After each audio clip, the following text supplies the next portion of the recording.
नमस्कार, स्वागत है आपका एमपी तक पर। मैं हूं रवीश पाल सिंह। हमारी इस खास पेशकश एमपी फाइल्स में आज हम बात करने वाले हैं मध्य प्रदेश के नवनियुक्त प्रदेश अध्यक्ष हेमंत खंडेलवाल के बारे में। हेमंत खंडेलवाल का क्या व्यक्तित्व है, उन्हें प्रदेश अध्यक्ष बनाने के पीछे क्या समीकरण है, इस पर तो हमने एक दिन पहले बात कर ली। लेकिन आज हम बात करने वाले हैं कि अध्यक्ष बनते ही जो तेवर हेमंत खंडेलवाल ने दिखाए हैं, आखिर उसके मायने क्या हैं। आज हम उसी पर चर्चा करने वाले हैं। अब ये तेवर कह लें या फिर उनका स्वभाव कह लें या उनका पुराना अनुभव कह लें, हेमंत खंडेलवाल ने अध्यक्ष बनने के बाद एक बात बोली अपने पहले ही संबोधन में कि जो कार्यकर्ता पार्टी के लिए समर्पित है, अनुशासित है, उन्हें उचित मान सम्मान दिया जाएगा। लेकिन अगर किसी ने भी दाएं बाएं की तो फिर उसकी गलती को माफ नहीं किया जाएगा, उन्हें परेशानी हो सकती है। ये बातें उन्होंने स्पष्ट रूप से अपने संबोधन में की है। तो इसके क्या मायने निकल सकते हैं, इस पर बात करने के लिए आज हमारे साथ मौजूद हैं वरिष्ठ पत्रकार रिजवान अहमद सिद्दीकी। और रिजवान जी, बात निकली है तो दूर तक जाएगी, स्वाभाविक सी है। प्रदेश अध्यक्ष बने थे, पहला दिन था, पहला संबोधन था, इसमें तो अच्छी अच्छी बातें होती हैं। लेकिन इस अच्छी बात के बीच में एक चेतावनी भी उन्होंने दे दी, हल्के अंदाज में दी, लेकिन कहा दाएं बाएं हुए तो दिक्कत होगी। इसके मायने क्या है? रमेश जी, हेमंत खंडेलवाल जो है उनकी इमेज बहुत सॉफ्ट स्पोकन, सॉफ्ट व्यक्ति की तरह है। और वैसे इतना लंबा चौड़ा वो भाषण उन्होंने पार्टी के मंच पर कभी दिया भी नहीं होगा, पहली बार हुआ। मुझे तो याद नहीं आता, आप किसी ने देखा हो तो अलग बात है। और उन्होंने बड़ी तैयारी की थी, तकरीबन 14-15 मिनट वो बोले जी, और उन्होंने पूरी तैयारी की थी और सारे जितने भी एंगल हैं सब कुछ हुआ उन्होंने। और ये एक चीज रह जाती, इसलिए कि भारतीय जनता पार्टी तो अनुशासन के लिए भी पहचानी जाती है। तो जो दाएं बाएं है, अब जो दाएं बाएं है वो क्या है, वो तो हेमंत जी आगे चल के हो सकता है उसकी व्याख्या करें।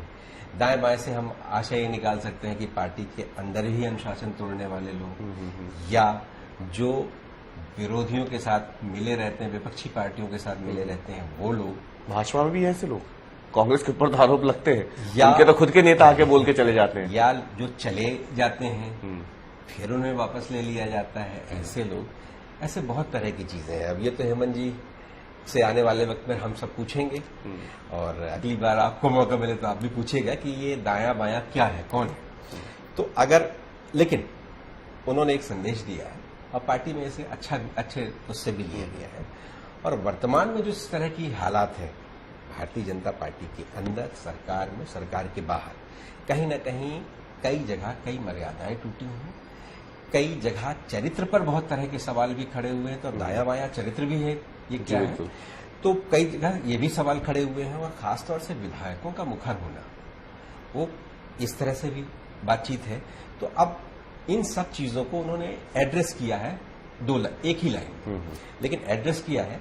अब वो उसको कितना कर पाते हैं, इसलिए कि मेरा अपना जो पुराना अनुभव है, एक सांसद, दमोह के सांसद, उन्होंने पार्टी छोड़ दी थी। और वो उस टाइम पार्टी छोड़ दी थी जब कांग्रेस के सरकार के खिलाफ अविश्वास प्रस्ताव आया था। उस समय उन्होंने पार्टी छोड़ दी, बिल्कुल। और नोट के बदले वो इस तरह की बहुत तरह की चीजें उस समय हुई। और बाद में नंद कुमार सिंह चौहान, जो वाकई संगठक थे, सांसद तो थे लेकिन वो संगठक थे, जब वो आए और उनका पहला निर्णय उनको यही लेना पड़ा था कि चंद्रभान सिंह और एक नेता है बहरीबंद के, जो लगातार लोधी हैं, वो लगातार चुनाव लड़ते रहते हैं। पार्टी के शंकर लोधी हैं, पार्टी के अंदर रहते हैं, पार्टी के बाहर रहते हैं। लेकिन उस समय उपचुनाव था बहरीबंद का, तो पार्टी, नंदू भैया का सबसे पहला, नंद कुमार सिंह चौहान का सबसे पहला निर्णय यही हुआ था कि जो दाएं बाएं से क्या, वो तो खुल के चले गए थे सब, उनको वापस लेना पड़ा था। मैंने उनसे पूछा भी था तो जवाब नहीं दे पाए थे। अंततः उन्होंने कहा था कि जीत जो है महत्वपूर्ण है, वहां हार भी गई थी पार्टी। तो अब ये तो इन्हें तय करना पड़ेगा कि ये किसके लिए उन्होंने कहा क्या ये रिजवान जी, मैं आपको टोक रहा हूं, लेकिन क्या बीते कुछ समय से हम जो देख रहे हैं, मंत्रियों के जो विवादित बयान आ रहे हैं, जिसकी वजह से बार बार किरकिरी होती है, पार्टी को कहीं ना कहीं एक स्टैंड तो लेना ही पड़ता है, तो वो पार्टी लेती भी है, लेकिन जमकर किरकिरी होती रहती है। इसके अलावा गुटबाजी की भी हम बात करेंगे, सागर जिले की, क्या वो भी दाएं बाएं की कैटेगरी में आती है?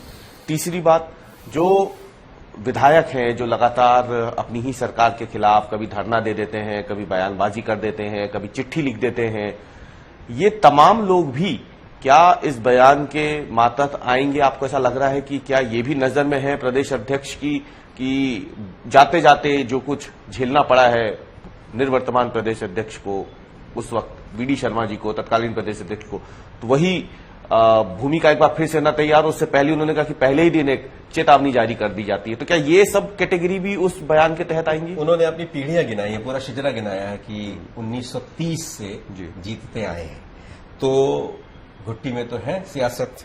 और उन्होंने बहुत मर्यादित अंदाज में ये कहा है, और जैसे ही कहा मेरे जैसे व्यक्ति का सबसे पहले ध्यान इसी बात पर गया था कि ये जो इतनी बयानबाजियां होती रही हैं उत्तर से दक्षिण तक, पूरब से पश्चिम तक, रीवा ले लीजिए, सागर ले लीजिए, वहां अलीराजपुर तक भी, बिल्कुल, बुंदेलखंड हो, मालवा हो, इधर गुना हो, सब जगह, और सबने जिस स्तर पर, जिस अंदाज में ये सब कुछ कहा है, जो वो बार बार सवाल ये उठता था कि सत्ता और संगठन में समन्वय नहीं है। कुछ वजह ये भी हो सकती है, और सागर ने तो रिकॉर्ड बना दिया है।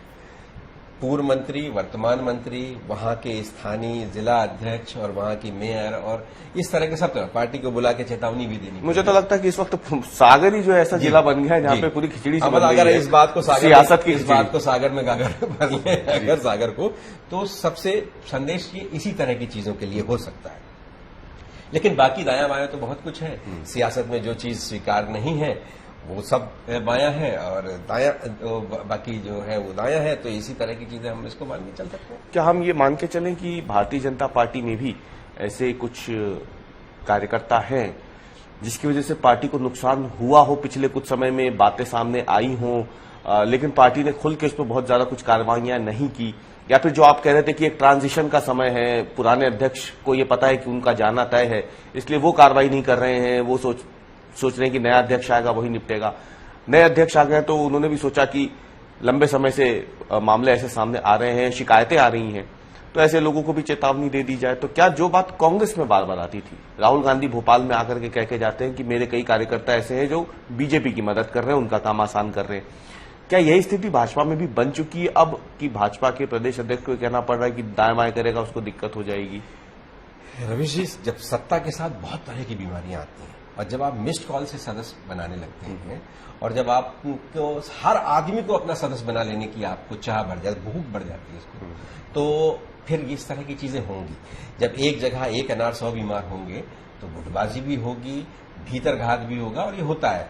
अब चूंकि बहुत लोग हम पर विश्वास करते हैं और हमें बहुत सी बातें बताते हैं, और अपने सूत्रों को तो हम कभी उजागर नहीं करते, हमारे को उसको बचा के रखना है। लेकिन हम, अगर हमारे जैसे लोगों का मुंह खुले, आप भी ऐसे बहुत लोगों को जानते हैं, तो बहुत टॉप टू बॉटम ऐसे बहुत नाम सामने आएंगे जो उनकी इच्छा के अनुरूप जब चीजें नहीं होती तो वो पार्टी को समय समय पर अपनी उपस्थिति का एहसास कराते हैं।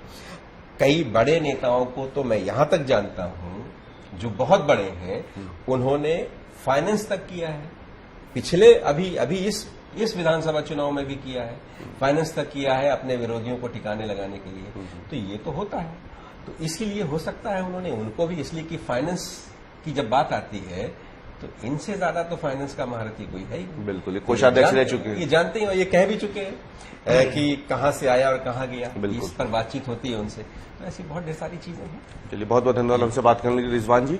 तो ये थे वरिष्ठ पत्रकार रिजवान अहमद सिद्दीकी साहब, आज जुड़े थे एमपी फाइल्स में, और मुद्दा था कि हेमंत खंडेलवाल ने जो चेतावनी आते ही दे दी है अपने सौम्य अंदाज में ही, स्वभाव के अनुरूप, तो उस चेतावनी के मायने क्या होंगे? जाहिर सी बात है उस चेतावनी के अलग अलग मायने हैं।